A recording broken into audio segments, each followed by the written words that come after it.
પરંતુ એ સારામાં સારી ગાડીની અંદર એન્જિન ખોટકાઈ જાય એવું હોય તો શું કામનું? હા, તો કેટલાય લોકોના જીવનમાં એવું છે કે ભગવાનનો ધર્મ મળ્યા પછી પણ એને સમજણ નથી, સમજણ મળી તો પણ શ્રદ્ધા નથી મળી.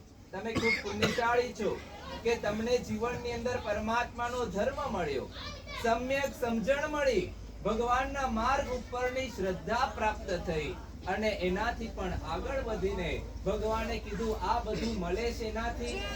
તો જુઓ, જીવનમાં જે પણ મળે છે એ પુણ્યથી મળે છે. એ પુણ્ય બે પ્રકારનું છે. એક છે પુણ્યાનુબંધી પુણ્ય અને એક છે પાપાનુબંધી પુણ્ય. ભગવાન કહે છે તમે પૂર્વ જન્મની અંદર પહેલાના ભવમાં કંઈક સારા કામ કર્યા, પણ એ સારા કામ કરતા તમારા હૃદયમાં ભાવના મલિન રાખી હોય તો મલિન ભાવથી કરેલા સારા કામોથી તમને જે પુણ્ય બંધાય એ પાપાનુબંધી પુણ્ય કહેવાય. અને તમે સાચા નિસ્વાર્થ ભાવે જે સારું કામ કરો તો એનાથી બંધાતું પુણ્ય એ પુણ્યાનુબંધી પુણ્ય કહેવાય.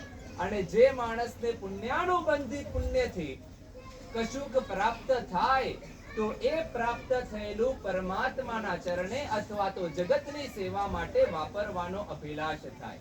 આજે આ પરિવારની અનુમોદના એટલા માટે છે કે એમની લક્ષ્મી એ પુણ્યાનુબંધી પુણ્યની લક્ષ્મી છે કે ભગવાનના શાસન માટે કે અરિહંત પરમાત્માના શાસનની જાહો જલાલી માટે એમને સુકૃત કરવાનો ભાવ પેદા થયો છે. તો મારે આજે જે રોહિણીની અંદર ઘણા વર્ષોથી રાકેશભાઈ કેમ પાછળ ઉભા છે? રાકેશભાઈ ની સાથે 19 વર્ષથી પરિચય છે.